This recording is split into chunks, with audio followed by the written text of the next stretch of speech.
3:10 p.m. Nothing really happened yet today, but somewhere during the course of these events, I decided to homage one of my favorite radio personalities a bit. I figure maybe 1 in 100 of people will appreciate it, though I'm not sure I know 100 people. Thanks, Ira Glass. Your show is one of the best.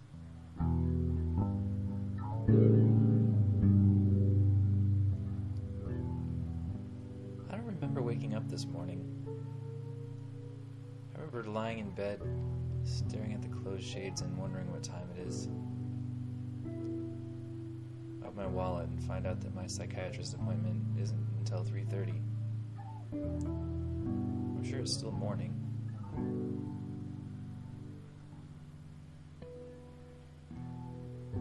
I turn on the computer. My apartment's internet connection is down. I click through the 8 or so alternative broadcasts. All of them prompt me for a password. I play with my guitar for a while, discouraged at each idea after varying amounts of time. Draw a picture. Usually I delete them, but for some reason this is saved on my desktop now with the title Heart.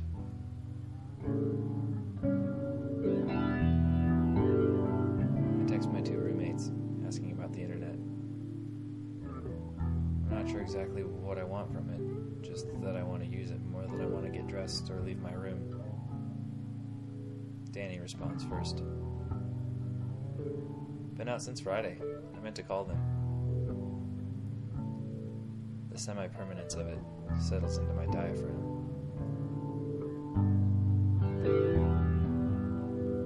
The shower is quick because of the peppermint soap. I drop 2 used Q-tips onto a trash pile which hides the garbage can. Other than that and some pants on the floor, the bathroom is notably cleaner than usual. Back in my room, Karen, my other roommate, has sent a text. Danny said it hasn't worked since Friday. Boo. It's ICS if you feel like calling. Think you'll have a chance to take out the recycling this week? An hour later, I'll take a break from writing this post and text her back. Yes.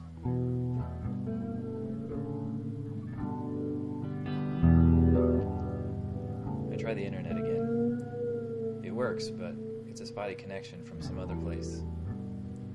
About 20 minutes later, I've read through enough emails and done enough Facebook stalking, and I'm back in bed. Some time passes, and I find myself thinking about free radicals. I had meant to mention them in the conversation last night.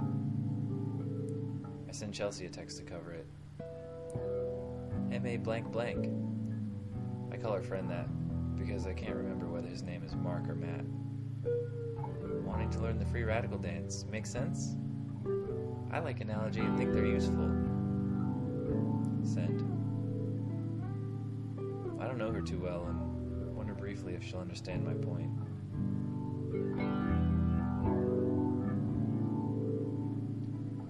We had talked about M.A. blank blank's passing interest in what seemed like existential ideas. He's not sure if getting married and kids is something he wants or just something he sees a lot. And the things that go with that. He signed up for another tour and shipping off to the Middle East again soon. Gravity wells. That's what it makes me think of. Now I'm staring at the recycle bin, which looks like a more organized version of the bathroom trash bin. I try to organize it a little and things start to fall off. I give up. It's only Monday after all. On my way out the door of the apartment, I realize I haven't seen the cats at all since I've been home. Outside in the parking lot, the wind dries my hair, and I think about where to go, what to do. I decide on the coffee shop. I imagine shooting a crossbow with a long line attached to it.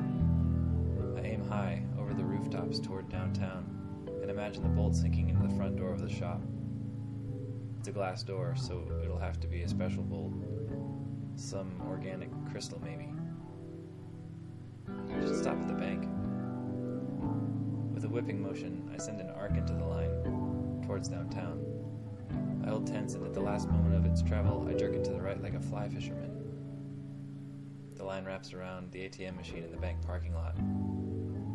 I start the car.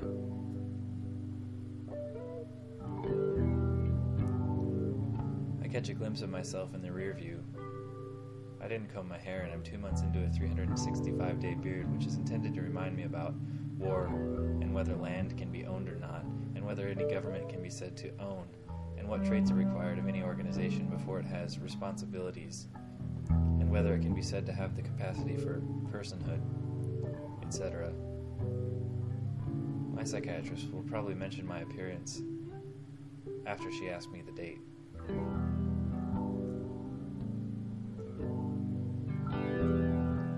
I'm not sure if the term bipolar is meaningful in a real way or not. If going between states of clawing at the darkness and resting while enjoying the stars it holds can be called a medical condition in Western terms, I'm curious and willing to discuss the possible treatments of it, especially if it helps my loved ones understand my life. I still think gravity wells are creepy though, tiny or not.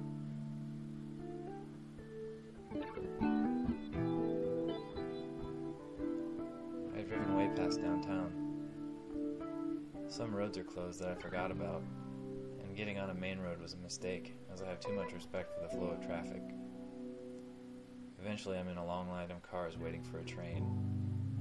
I'm in the wrong lane to make my turn, and suddenly my day starts to bother me. I realize I'm fidgeting nervously with my beard and jerk my hand away, turning my head. No one is there. The cell phone buzzes in my pocket, and I know it's Chelsea's reply. He's also interested in salsa and merengue. Also, yes to what you said. I smile a little and breathe a sigh, relaxing. Traffic starts again. I'm walking from the parking lot now, and the man in front of me is carrying a pair of tan leather shoes and clearing what sounds like an unreasonable amount of phlegm from his throat. I'm glad I wore long johns.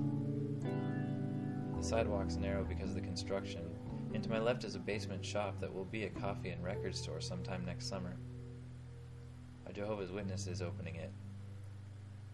I take in some of the free smells from Jimmy John's and wonder about what God might need with a name. I'm finally at the glass door, and my reflection still hasn't combed his hair. I get a coffee and sit by the window. Outside, the leaves were swirling in a vortex while I wrote this. Now they're just lying there. I never stopped at the bank.